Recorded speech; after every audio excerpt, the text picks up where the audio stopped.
So yes, today we are going to talk about schizophrenia, which is one of the most misunderstood psychiatric conditions. About 0.8 to 1% of the world population is living with schizophrenia. So what is schizophrenia? Schizophrenia is a serious mental health condition affecting the way a person thinks, perceives the reality and environment. There are different types of symptoms that can come in this disorder. हर एक में symptoms same नहीं होते.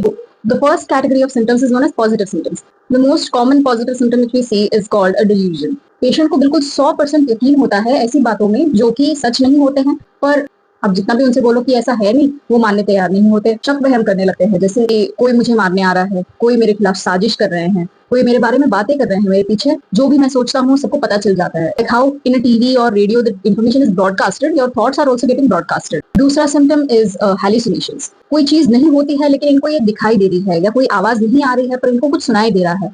Another positive symptom is called disorganization. हरकतें बहुत ही अजीब हो जाती हैं, चीजों को फाड़ना, फेंकना, तोड़ना, बिना मतलब के उठ के चले जाना कहीं. हमारे थॉट्स एक तरीके से चलते हैं, कुछ कनेक्शंस होते हैं एक थॉट और दूसरे थॉट के बीच में, बट उनके थॉट्स में कुछ कनेक्शंस ब्रेक हो जाते हैं. Apart from positive symptoms there are also something called negative symptoms.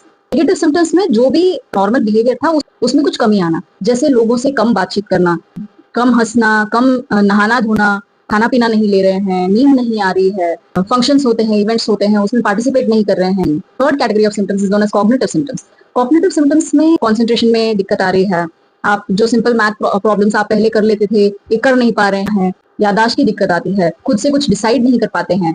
And finally affective symptoms. Affective यानी कि मूड सिम्टम्स. छोटी छोटी बातों पे ज्यादा चिड़चिड़ाहट होना, इमोशंस ही नहीं होना, या तो ज्यादा खुश, ज्यादा दुखी. कई बार ऐसा भी होता है कि अंदर से बहुत सारे इमोशंस फील कर रहे हैं पर वो एक्सप्रेशन इतना ब्लैंक होता है कि हमें समझ नहीं आता है. So all these symptoms together, they cause a lot of problems in different aspects of life. The major problem in this disorder is that the patient को खुद पता नहीं होता है कि उनको ये बीमारी हो रही है. It becomes the duty of the family, friends and colleagues who are around the patient to notice these symptoms and timely get the patient for. So let's take the first step towards breaking the stigma and raising awareness about an important disorder like schizophrenia. Follow for more reliable mental health content. Thank you.